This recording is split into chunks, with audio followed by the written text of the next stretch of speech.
I always thought families stayed close after losing someone, but sometimes grief doesn't bring people together. It pulls them apart. My name's Anna, and a few months ago I lost the one person who kept this family from falling apart, my mother. She trusted us to stay united, but the moment she was gone, everything changed. The morning of her funeral still feels like a dream I can't wake up from. The house smelled like her lavender candles.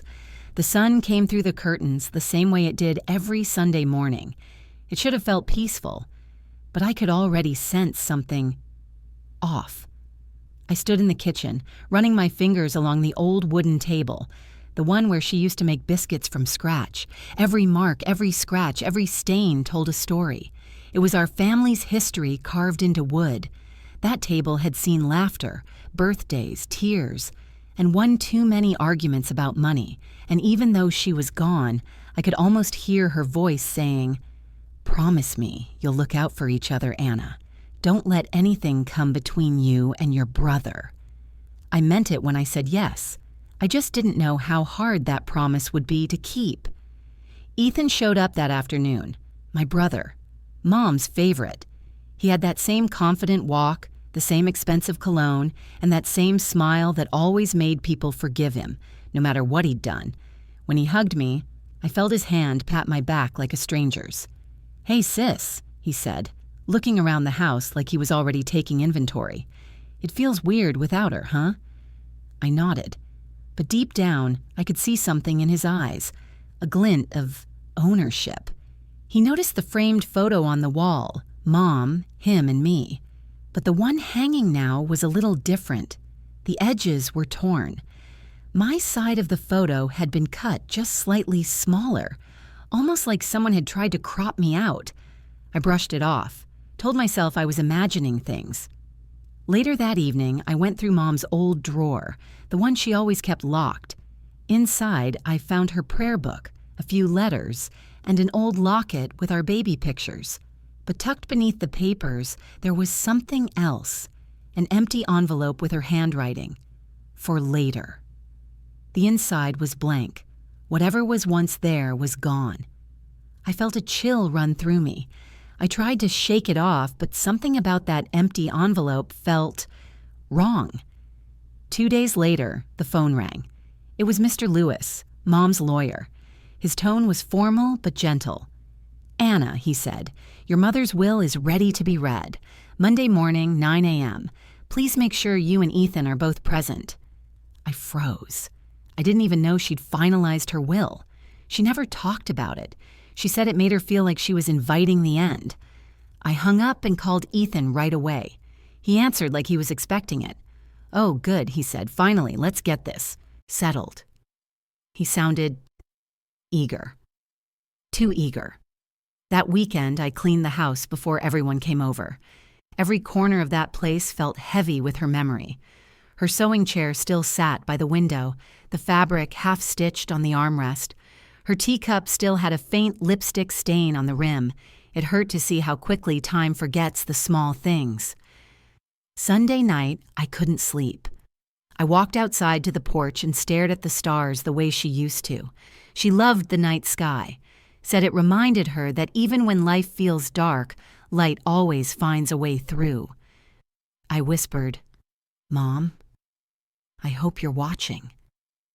The wind blew through the trees, and for a moment, it felt like she was right there beside me. Monday morning came too soon. I wore her favorite blue shawl. It still smelled like her perfume. Ethan arrived late, wearing sunglasses and that smug grin he never took off. He tossed his car keys on the lawyer's desk like he owned the place. "Let's make this quick," he said. I felt my stomach twist.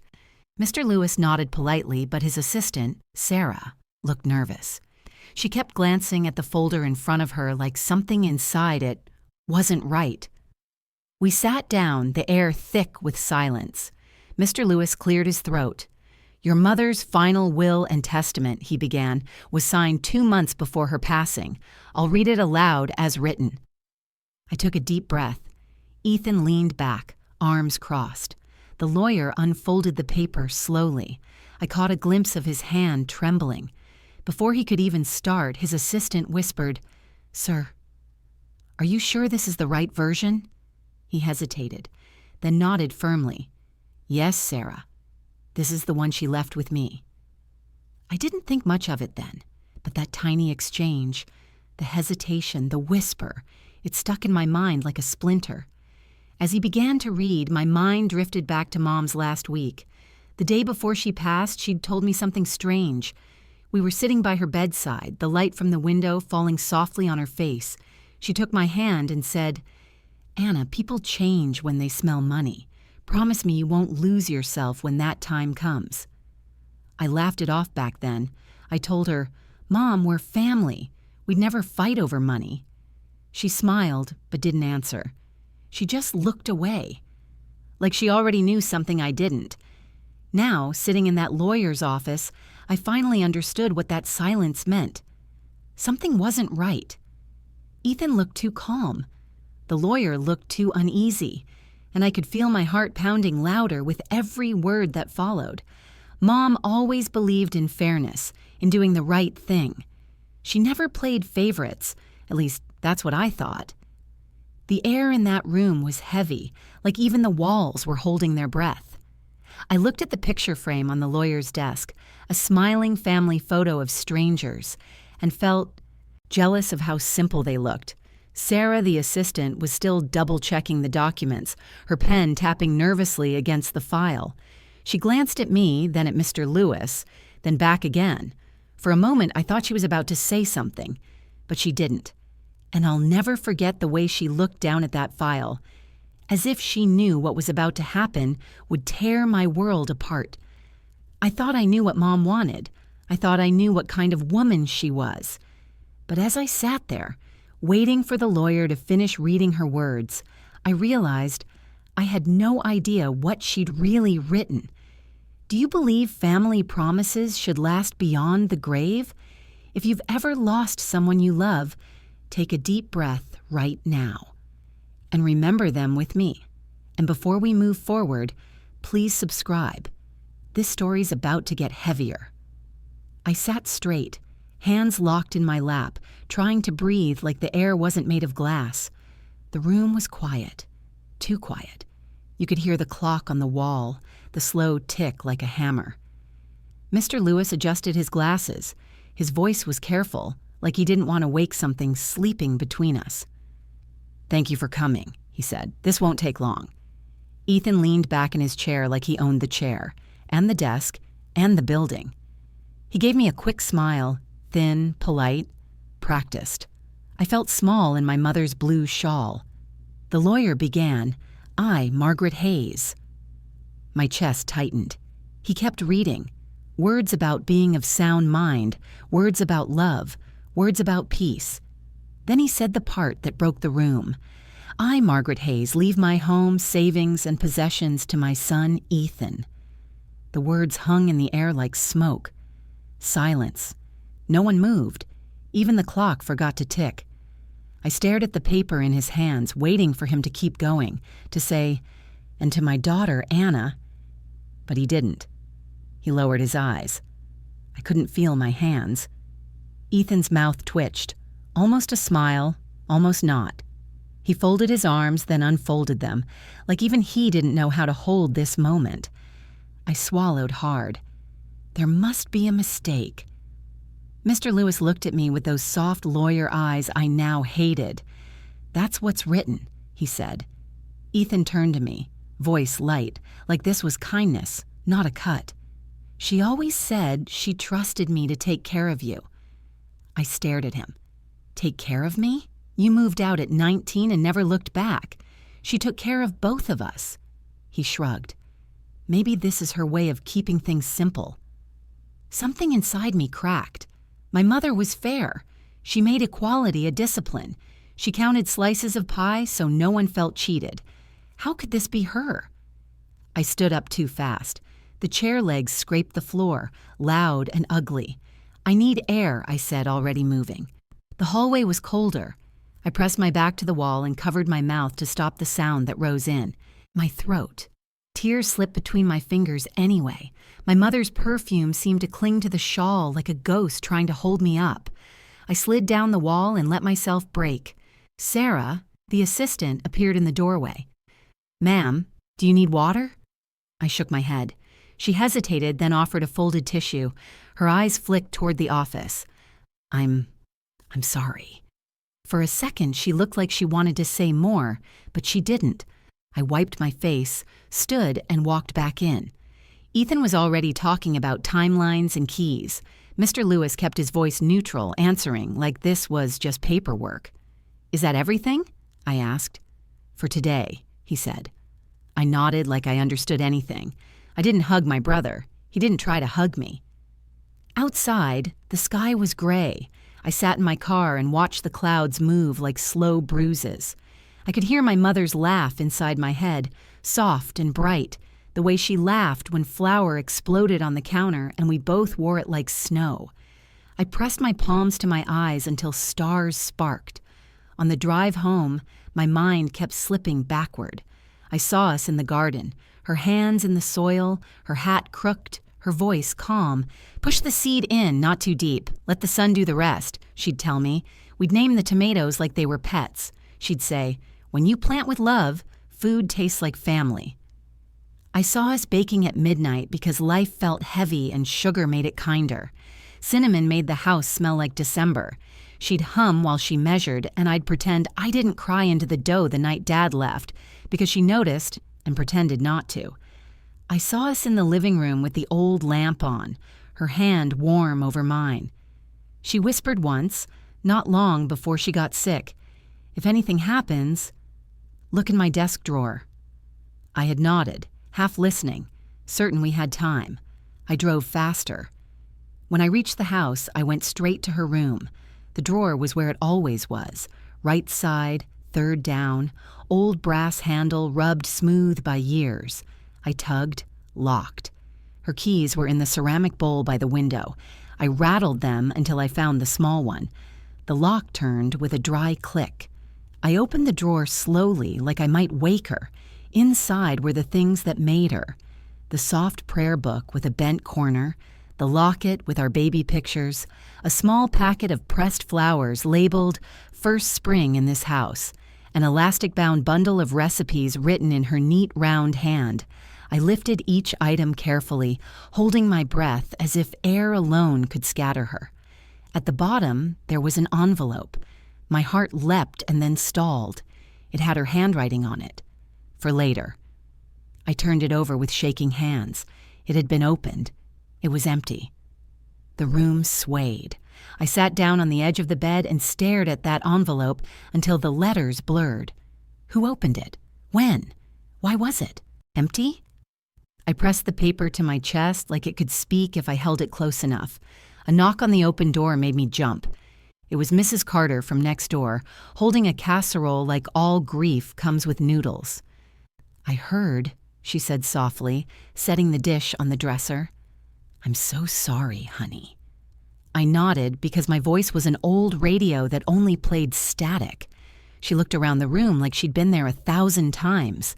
She loved this house, she said. 2 days before she passed, she stopped by my porch, said she had one last errand. "What errand?" I asked. Mrs. Carter tilted her head as if trying to remember a bird she once saw. She didn't say, but she had a man drive her to town, came back with her eyes all watery but lighter, like something heavy had finally landed. She glanced at the empty envelope in my hands. "You okay?" "Do you know where she went in town?" "The lawyer's office, I think. I saw his sign on the folder she carried." I felt heat behind my eyes again. "Thank you," I whispered. After she left, the house felt too full of quiet. I could hear the fridge hum and the clock that used to be in the kitchen, but now lived on the hallway shelf, because nothing had found its right place since she died. I walked from room to room like I might find her folded into the corners. Her cardigan hung on the back of the rocking chair. Her reading glasses held her last page in a novel she would never finish. I put them back where they had been, like maybe she'd need them. I sat on the floor of the living room with photos spread around me. I studied each one like there was a clue I had missed. Mom at the county fair, Mom on the beach, Mom holding Ethan's Little League trophy because he forgot it on the field, Mom holding me when I scraped my knee, Mom staring at me during graduation with eyes that said, "You did it," before I even turned my tassel. She was always looking at us like we were her best work. I thought of Ethan's face in that office, proud, a little unsure, like he knew a storm was coming and chose to stand outside anyway. My phone buzzed with a text from him. "We'll talk tomorrow. No need to make this dramatic." I put the phone face down. I went back to the drawer, checked every inch. I lifted the lining. Nothing. Just the soft scrape of wood and the smell of old paper. I sat back and listened to the empty house breathe. When the sun started to fall, I made tea the way she did, even though it tasted wrong in my mouth. I stood by the window and watched the neighbor's porch light blink on. I thought of the day before Mom passed, how she squeezed my hand like she was sending a message through skin, how her eyes kept drifting toward the doorway, as if waiting for someone who hadn't come yet, how she told me, "People change when they smell money." I hated those words now. The next morning I called Mr. Lewis and asked for copies of whatever my mother left in his care. His voice stayed smooth. "Of course," he said. "I'll prepare the packet." Before he hung up, I asked, "Did she bring you anything the day before she died?" A pause. "Yes," he said. "Some final confirmations." "What kind of confirmations?" "Documents," he said too fast. "Standard." "Did she leave anything else?" Another pause, thinner this time.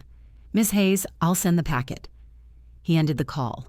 I stood very still with the receiver in my hand, like it might tell me the truth if I waited. I went outside to the front steps. The morning had that new bread smell, warm and familiar, but it didn't comfort me. Mrs. Carter was watering her roses. She looked up and smiled like she was trying to hand me a lighter day. "Did your mama ever tell you how proud she was of you?" she called. "All the time," I said, and the words almost took me under. She set down the hose. "I saw her again that afternoon," she added, heading to the lawyer's with a sealed envelope. She told me, "I just need to make sure my children are safe." I felt my breath catch. "A sealed envelope?" She nodded. "Brown. Thick."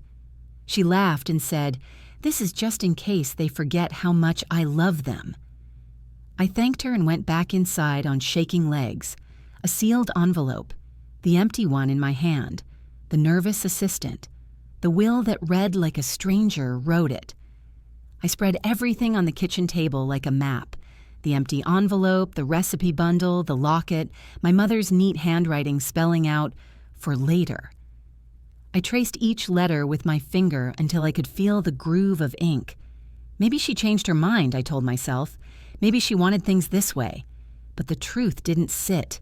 It wriggled. It burned. I pictured Ethan's wife, always efficient, always helpful, always moving papers from one pile to another like a magician who never showed her hands. I pictured Ethan's smile at the office, bright, practiced, hollow. I pictured Sarah's eyes full of worry, flicking toward that file.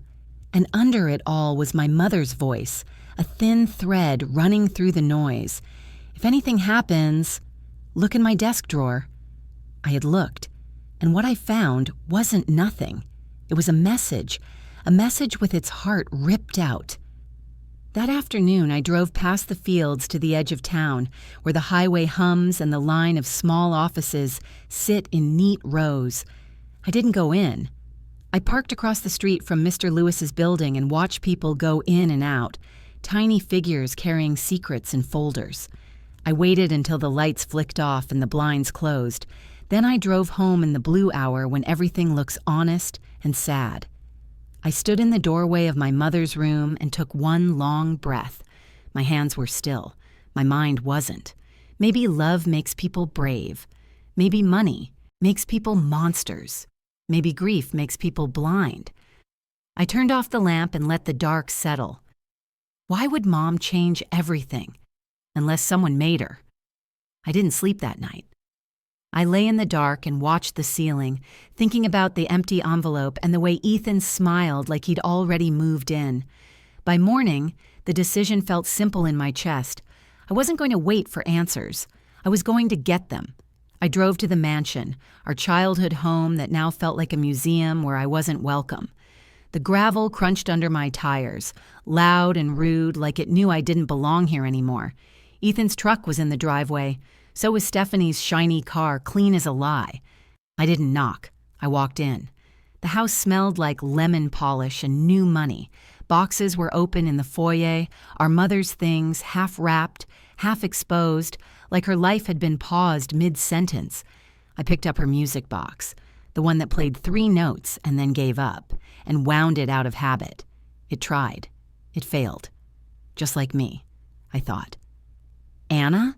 Ethan called from the dining room. "You can't just walk in." "I grew up here," I said, and the answer felt like a bruise I kept pressing. He stood at the head of the long table like a king with paper crowns. Papers were spread out, pens lined up, a folder with tabs like it had a better memory than I did. Stephanie hovered near the sideboard, phone in her hand, smile tight. "I'm taking inventory," Ethan said. "It's what Mom would have wanted." I swallowed. "Mom would have wanted us to do it together." He laughed once, soft and mean. "You mean like we did at the will reading?" I stepped closer and put the music box on the table between us. "We need to talk about that, about Mom, about what she said before she died. Anna." Stephanie's voice was silk pulled too tight. "Your mother trusted us. She asked me to help with her paperwork when she started getting tired.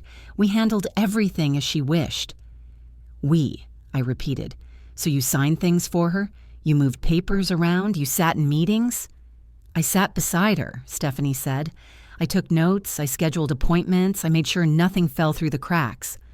"Like her daughter," I said. Ethan's jaw flexed. "Don't do this." "I'm not doing anything."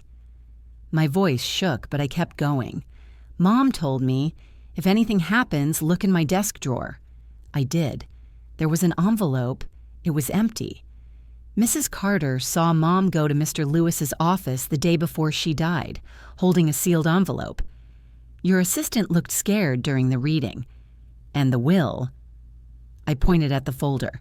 "The will reads like someone pushed her into a corner." Ethan's eyes hardened.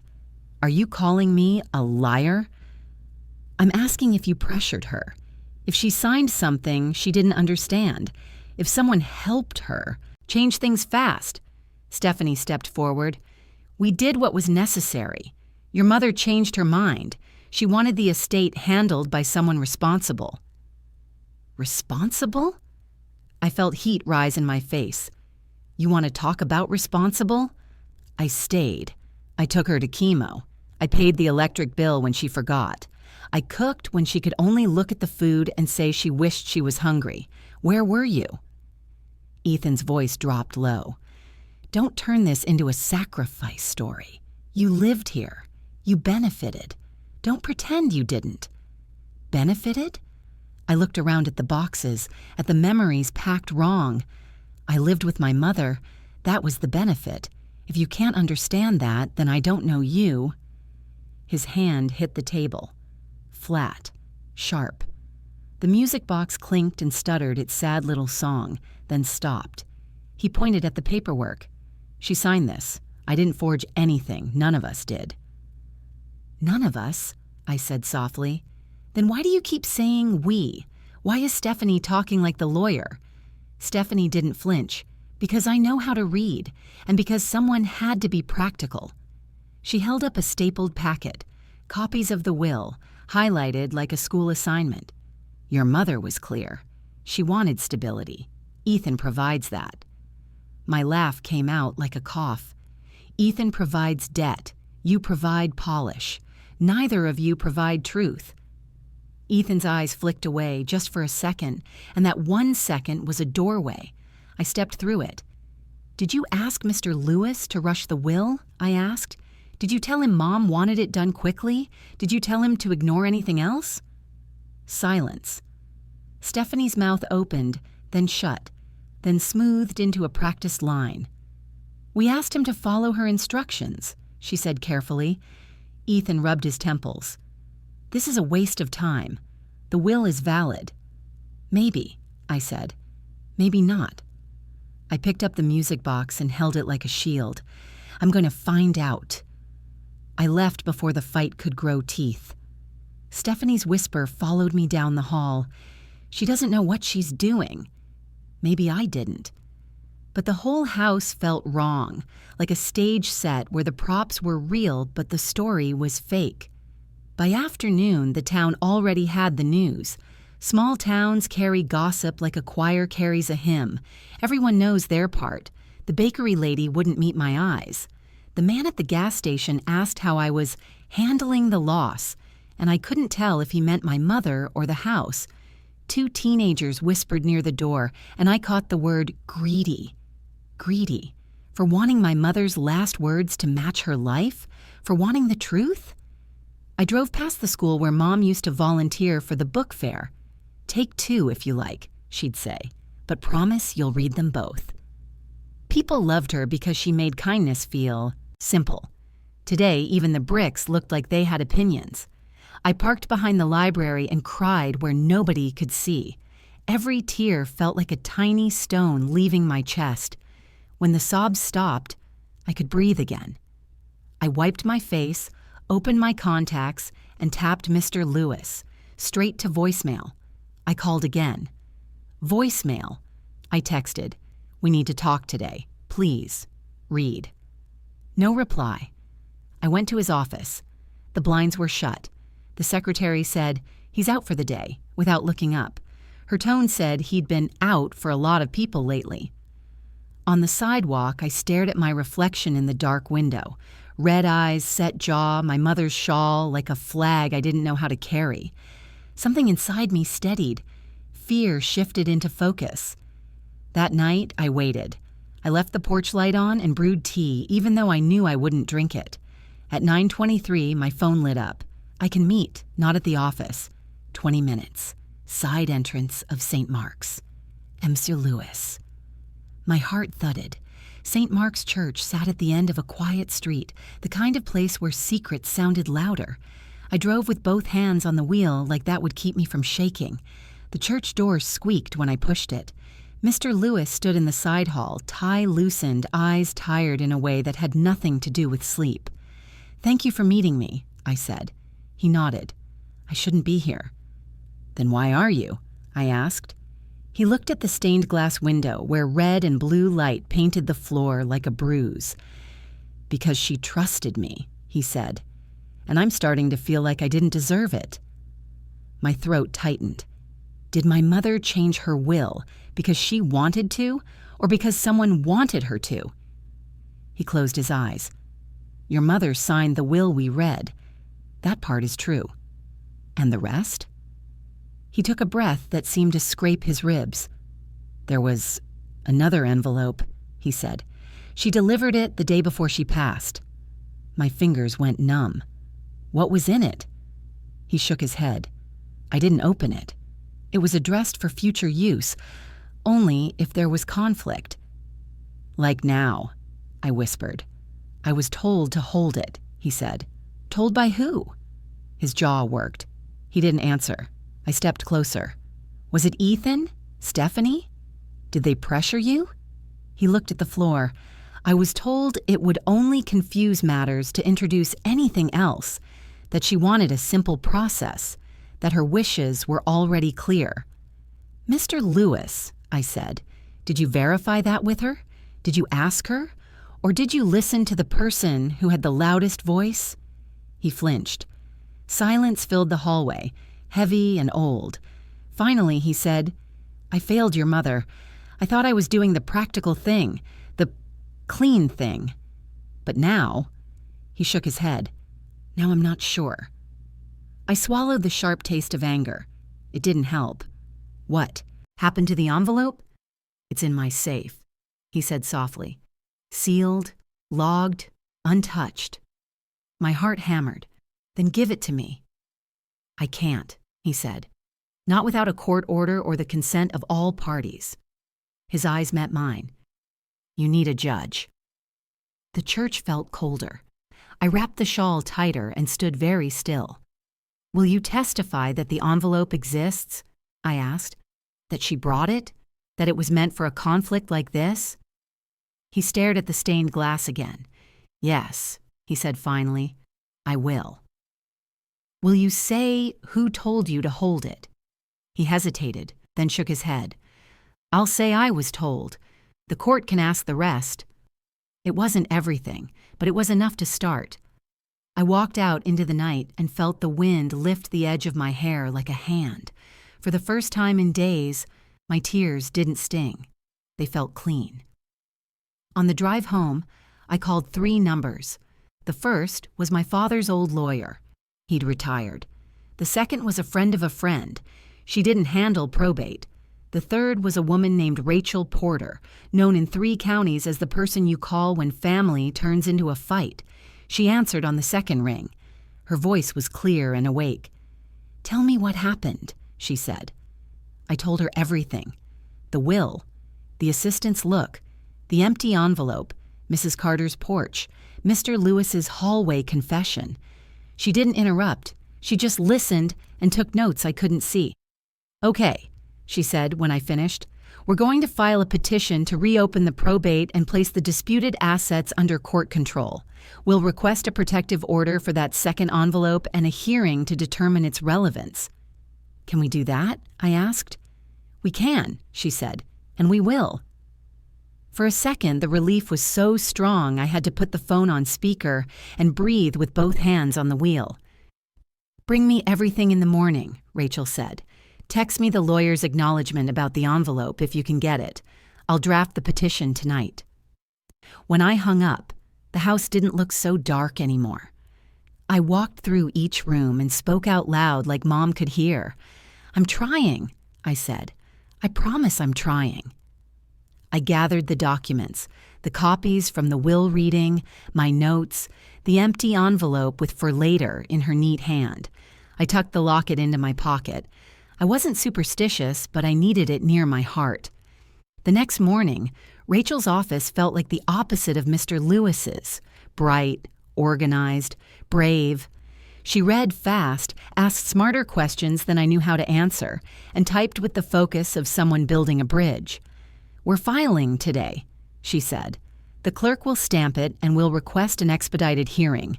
Judges don't like messy estates." "Neither did my mother," I said. Rachel looked up at me. "We're going to honor her." By noon, the petition was filed. By evening, we had a hearing date. By bedtime, my fear had stopped shaking and started sharpening. I stood at the kitchen sink and watched the porch light glow on the empty steps. I pictured Ethan learning the news. I pictured Stephanie standing at a window, phone in her hand, calculating. I ran my fingers over the letters on the envelope one more time. For later, well, later had come. The night before the hearing, I barely slept. Every sound felt like a warning. Every dream felt like a door I couldn't open. At dawn, I made tea and carried it to the porch. The sky was pink and quiet, like a held breath. I thought of the garden, the midnight cinnamon, my mother's warm hand over mine. I thought of the lawyer's tired eyes and the way truth finally pushed itself out of his mouth. I thought of my brother, my own blood, standing in our mother's house like a stranger who'd learned my name and forgotten my face. I wasn't the same girl who walked into that will reading. Grief had cut me open, but it had also made a path. At 9, I walked into the courthouse with Rachel by my side. The floors shone. The hallways smelled like paper and old decisions. We checked in with the clerk. We waited on a wooden bench that felt harder than it looked. Ethan arrived late. Again. Stephanie walked beside him, eyes cool, heels clicking like a metronome. He didn't look at me. I didn't look away. Rachel leaned close. "We're ready," she said. "Stay steady, tell the truth." When the bailiff called our case, I stood. My hands didn't shake. My voice didn't hide. We stepped into the courtroom light. The judge agreed to hear the case.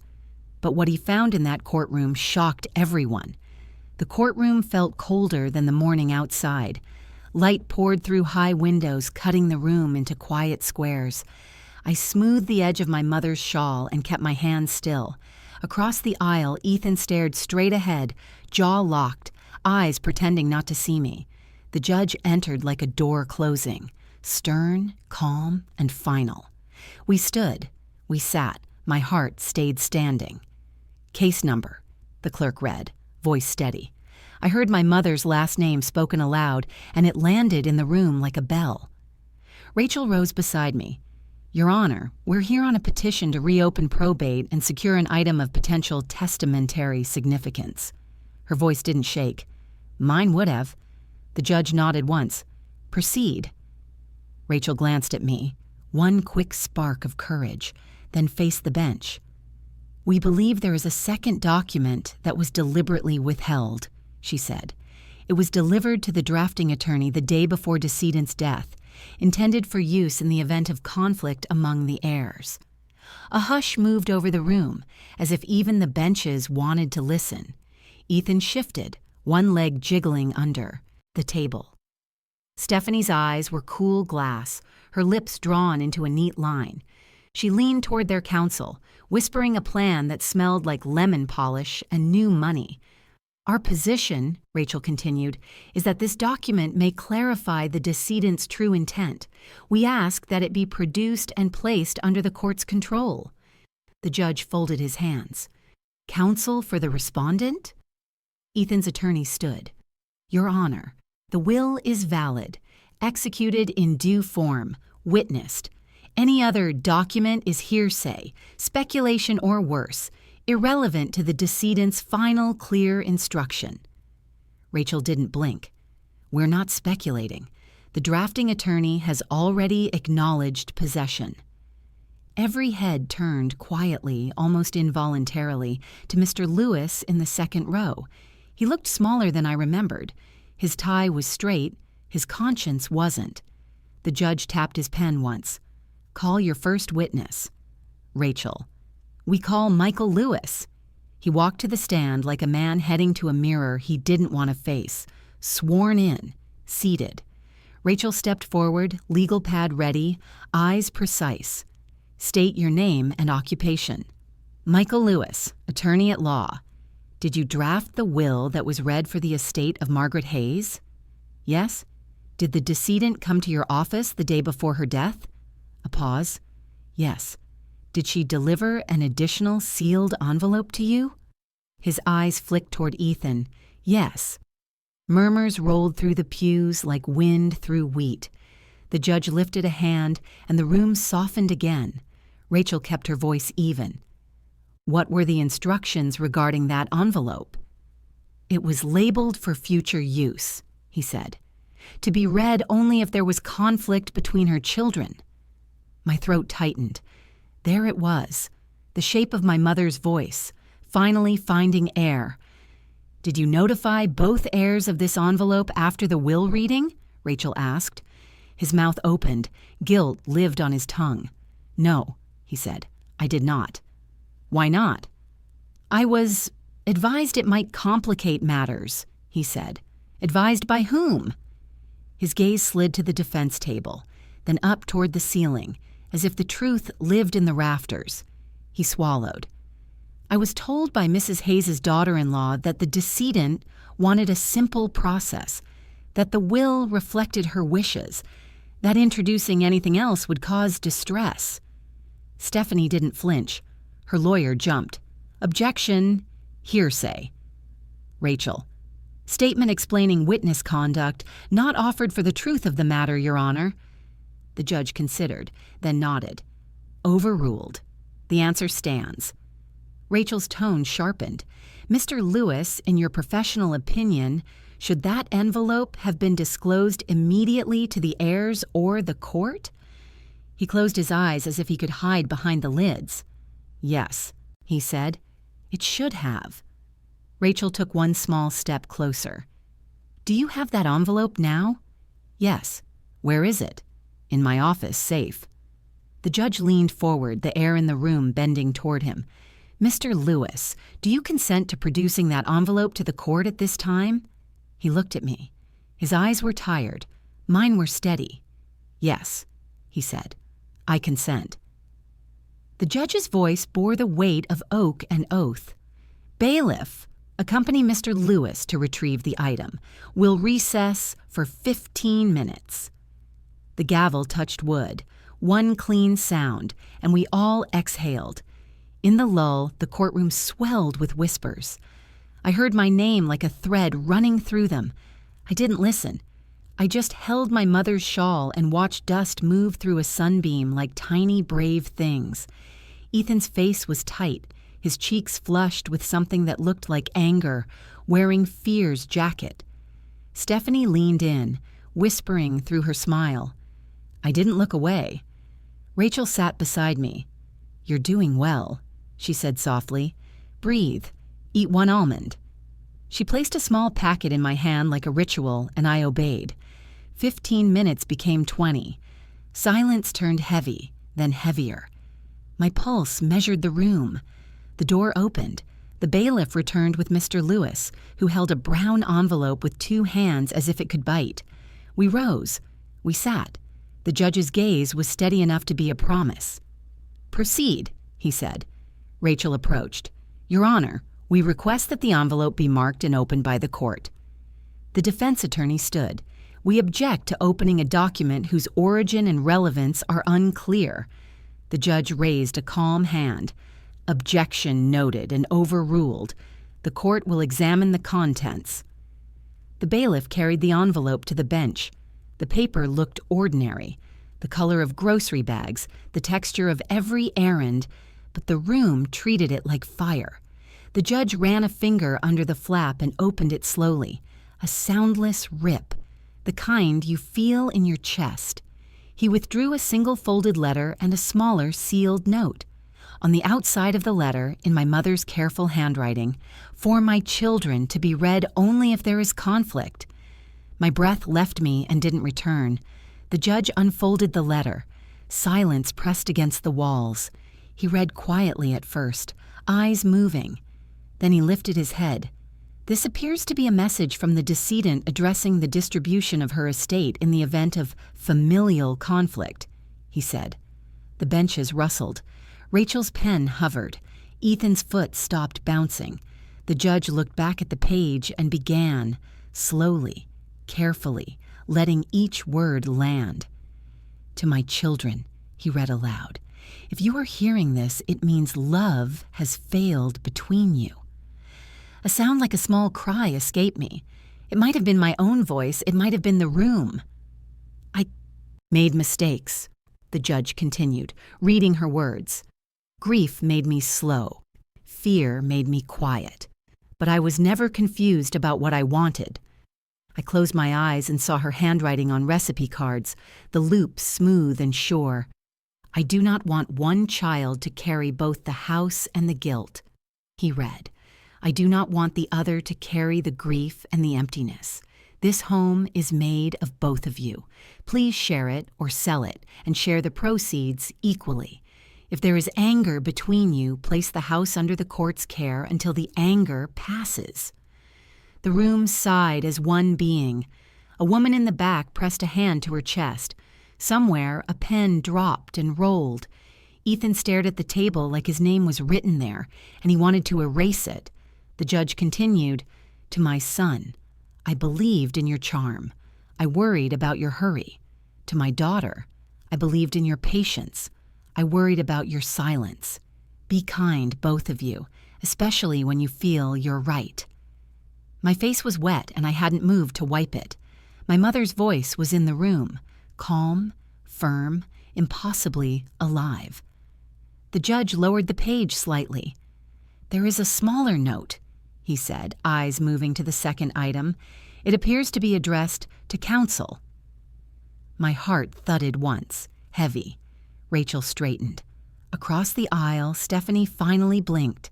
The judge opened the note with the same deliberate care. He read to himself first, eyes narrowing, then widening. He cleared his throat. "This note instructs the drafting attorney to preserve the larger letter and produce it to the court if and when any dispute arises between the heirs. It further states that the will executed is a placeholder and that decedent intended to finalize an amended disposition, which circumstances prevented. A low ripple of shock passed through the room. I felt it in my ribs. The defense attorney stood too fast. "Your Honor, we object to the introduction of extrinsic evidence to contradict the will." Rachel was already up. "This is not contradiction. It's clarification of intent, specifically conditioned on conflict, supplied by the decedent and safeguarded by counsel, pursuant to her instruction." Mr. Lewis stared at his hands. He looked older by years. The judge tapped the letter with his index finger, the sound small and deafening. "Counsel for respondent," he said evenly, "do you challenge the authenticity of the decedent's handwriting?" The defense attorney hesitated. "We request a handwriting expert." Rachel: "We welcome that, Your Honor, and additionally request immediate temporary orders, placing the property under court administration, preserving all assets, and scheduling an evidentiary hearing. We further request leave to subpoena communications between respondent, respondent's spouse, and drafting counsel regarding the handling of this letter." Stephanie's stillness turned sharp. Ethan's knuckles whitened where he gripped the table. The judge looked at Mr. Lewis. "Did anyone instruct you not to disclose this letter?" Sweat climbed his temple, slow as a confession. "Yes," he said. "I was urged to avoid confusion. I was told the decedent wanted a simple process. I regret complying." "By whom?" the judge asked. Mr. Lewis's voice went thin.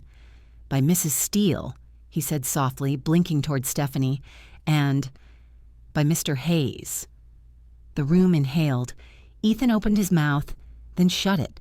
Stephanie's face stayed perfectly arranged, every muscle in its polite place. Rachel's tone softened only for a moment. "Mr. Lewis, did the decedent ever revoke or contradict the content of this letter to you?" "No," he said. "She asked me to protect it. She said, 'If they fight, give the judge my voice.'" I clutched the shawl so tightly my fingers ached. Her voice, given back to me by a stranger who had finally remembered his oath. The judge set both documents on the bench, palms flat beside them, as if to guard or bless. "Here is what we will do," he said. "The court orders the house and all associated assets placed under temporary court administration. No transfer, no sale, no removal of property without court permission. The court will appoint a neutral appraiser. We will also order a preliminary handwriting analysis and set an evidentiary hearing within 10 days. He paused. Silence stared back. "Additionally," he went on, "the court grants limited discovery regarding communications about this letter and the will's handling. Counsel will confer on scope. Subpoenas will issue this afternoon." Ethan's attorney started to object again, but the judge's raised hand cut the words before they formed. Rachel sat slowly, a quiet exhale leaving her like thanks. I kept looking at the letter, at the loops and lines that built me, and tried to breathe without breaking. The judge lifted the page once more. "There is one final sentence," he said, his voice gentler than before. He read it aloud, and I felt my mother walking through the door and sitting beside me. "If you are in this courtroom, children, then love is tired. Please help it rest and then wake it carefully." My throat closed. Ethan's eyes glistened and then hardened, as if kindness were a light too bright to look at. The judge placed the letter back into the envelope and sealed it in a clear sleeve. He signed the chain of custody form with a neat flourish and handed it to the clerk. "Given the content of the decedent's instruction and the credible testimony regarding its preservation," he said, "this court finds immediate cause to protect the estate and proceed to determine the decedent's true intent." The room didn't move. It listened. My heartbeat slowed, not because the storm had passed, but because, for the first time, I could see the shape of it. I could feel my mother's hand on mine again, warm, steady, guiding. Not a ghost, a compass. The judge looked up from the bench, eyes meeting each of ours in turn. First Rachel, then Mr. Lewis, then Ethan and Stephanie, finally, me. His voice was even, measured, impossible to misunderstand. This changes everything. The courtroom felt different the next morning, like the walls knew what was coming.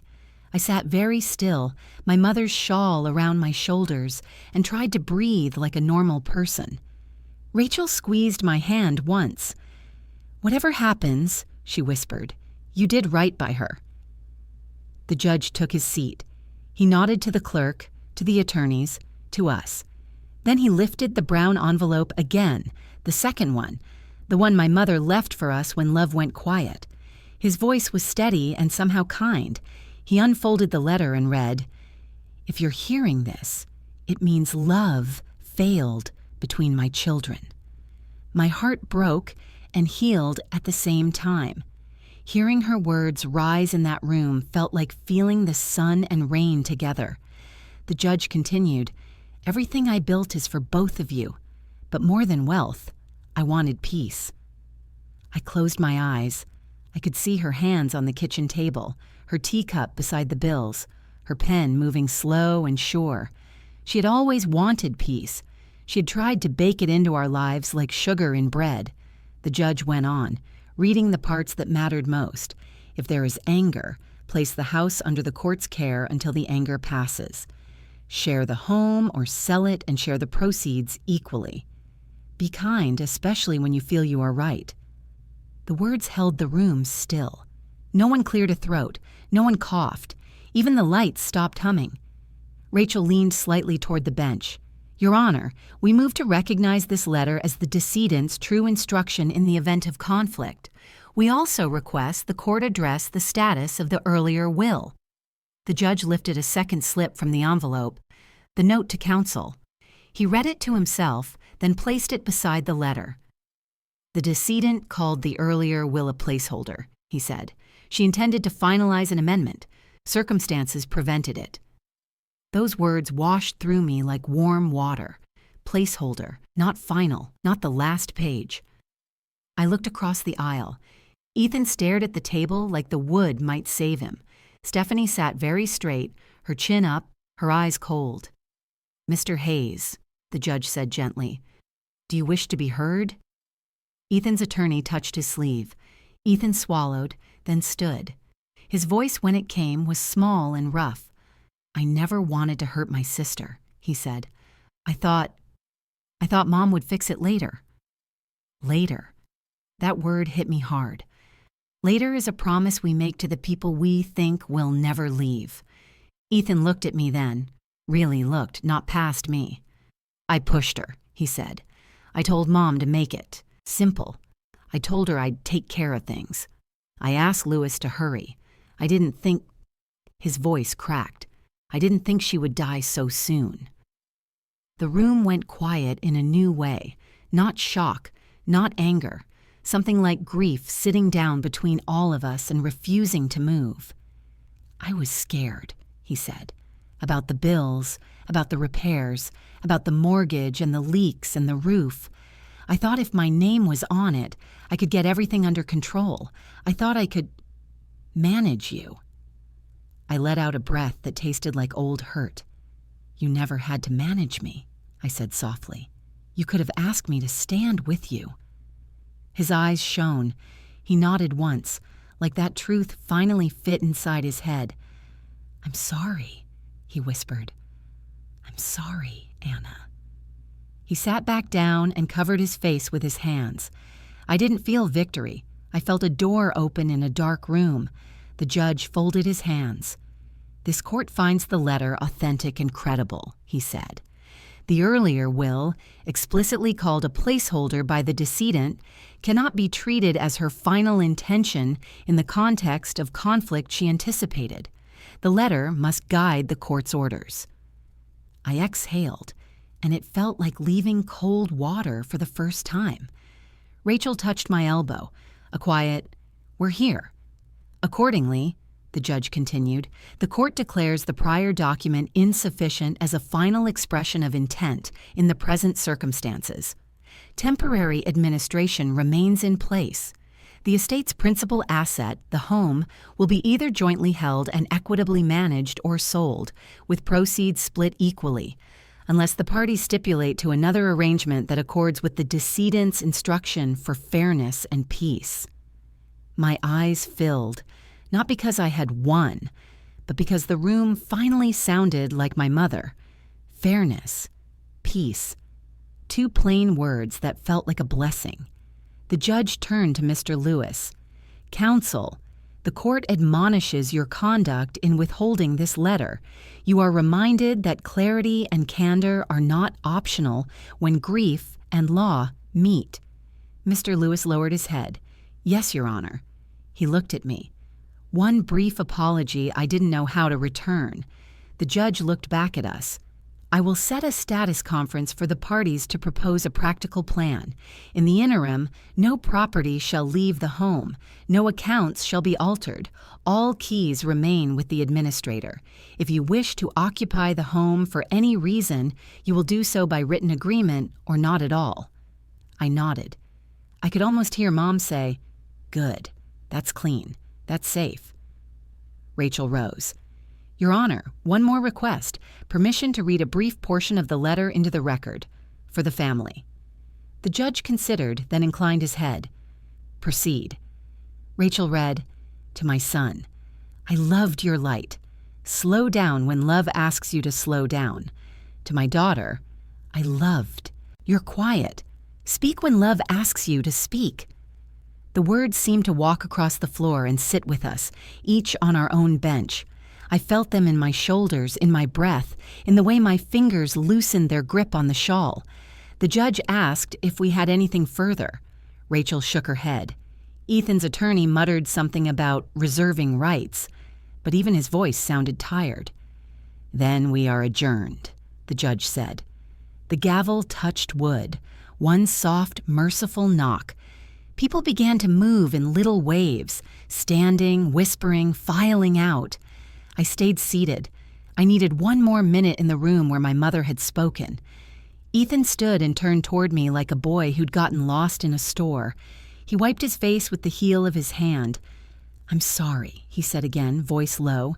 "I should have told you about the rush, about asking Lewis to speed it up. I told myself it was temporary, that I'd fix everything. I thought Mom would back me up. I thought—" He ran out of thoughts. I nodded. "Fear makes people do messy things," I said. "But we live with the mess, or we clean it." He swallowed. "Can we clean it?" I looked at Rachel. She waited by the aisle, giving us space. "We can try," I said, "but trying means truth. No more secrets, no more, 'we'll fix it later.'" He nodded again. "I can do that," he said. "I want to do that." We walked out together, not touching, but not far apart either. Outside, the sun felt new. The steps were wide and bright. The air moved around us like someone had opened a window in a heavy room. On the sidewalk, Rachel handed me a copy of the judge's orders.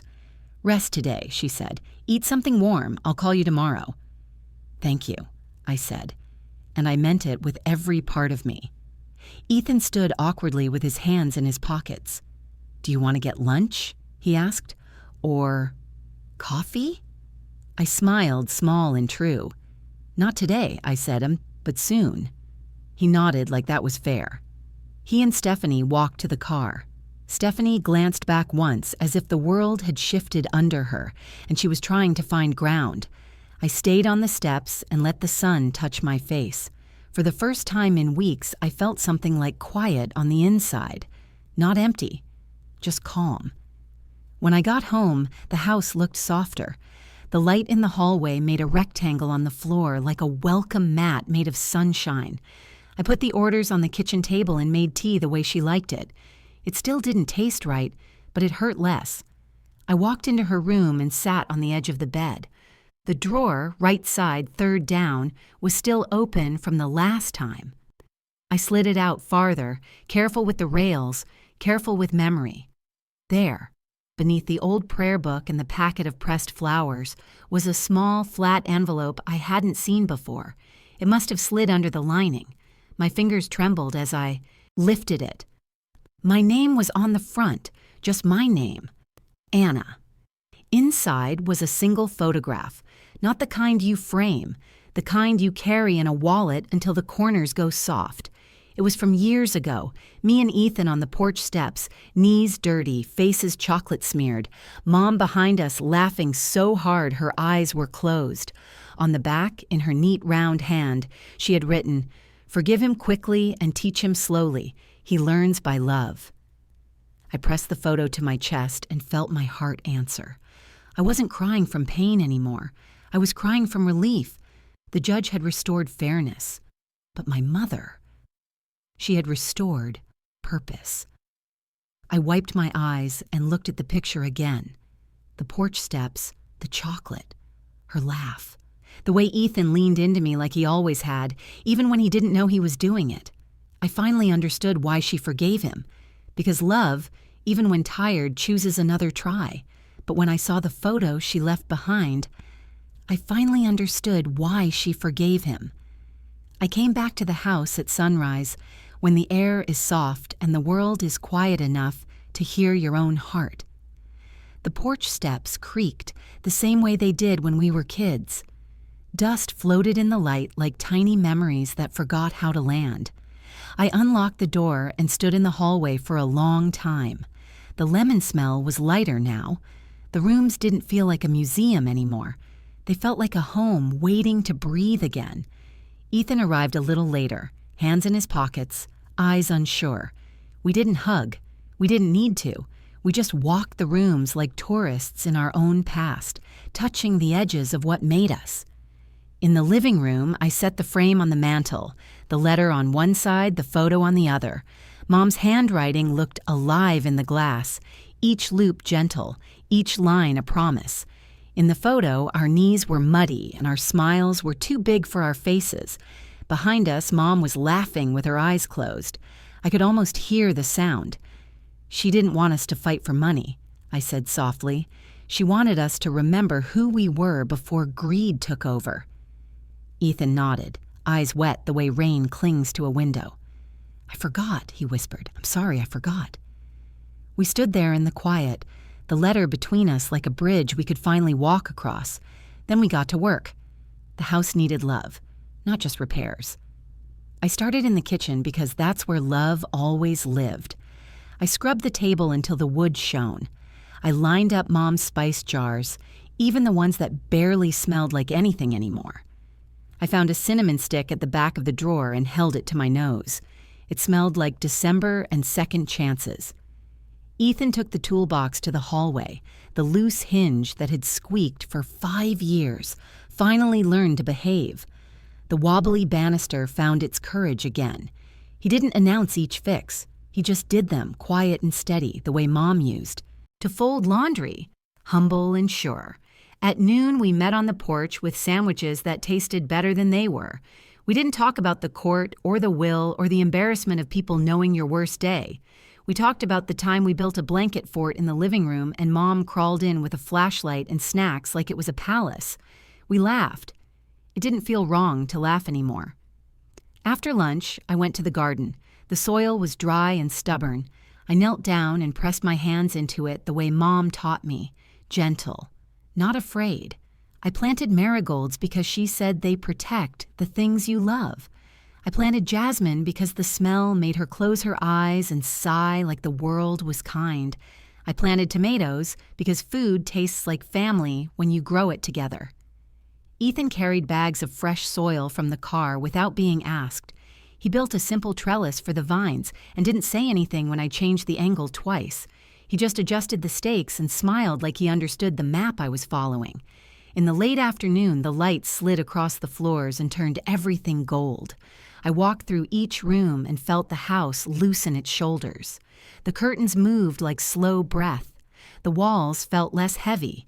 Even the old clock seemed to tick with a softer sound. I went to Mom's room and sat on the bed. The drawer, right side, third down, was closed now, not because we were hiding anything, but because the secret had finally learned how to rest. I traced the edge of the frame with my thumb and thought about the words she left us. Share. Be kind. Let love rest when it is tired. Wake it carefully. Ethan stood in the doorway, not wanting to interrupt the quiet. "Can I sit?" he asked. "Of course," I said, and moved over. We talked like people who remembered how. He told me about the nights he lay awake counting numbers that didn't add up. I told him about the mornings I cooked breakfast and pretended I wasn't crying into the eggs. We didn't try to fix each other. We just let the truth sit between us and do its slow work.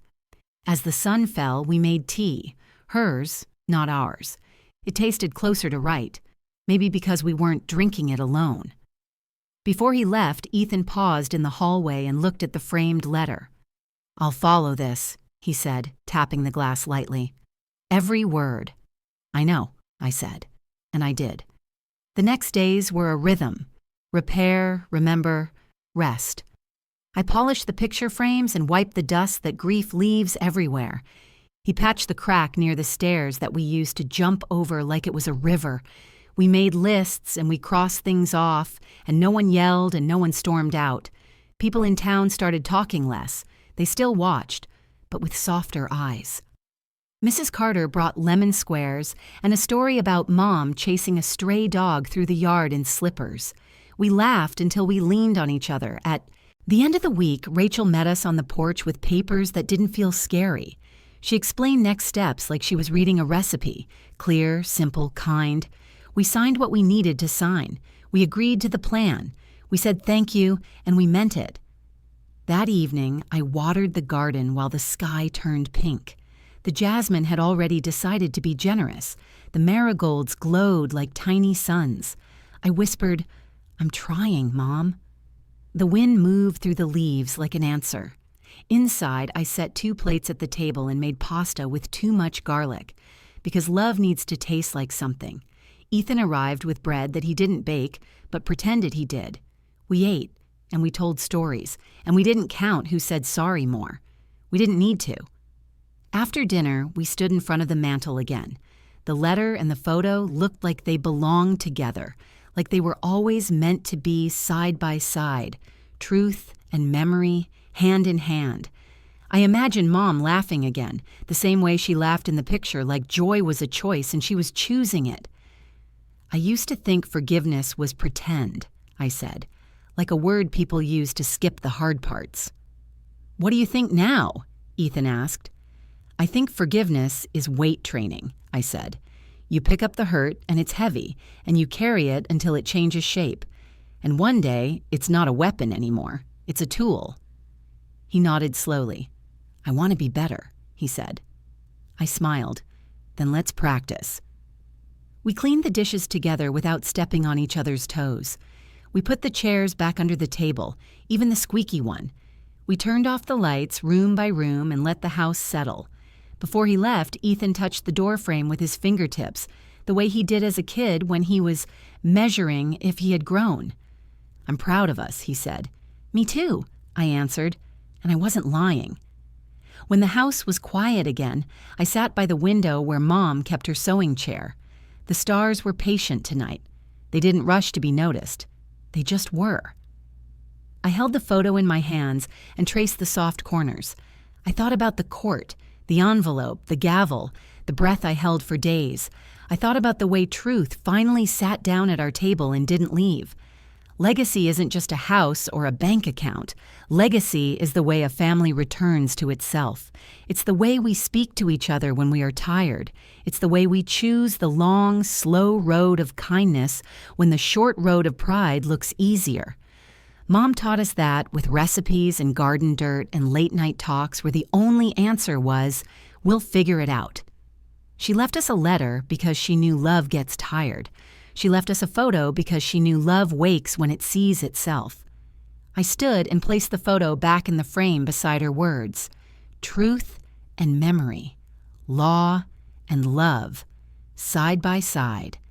The night hummed softly. The house felt whole. And inside my chest, something finally unclenched.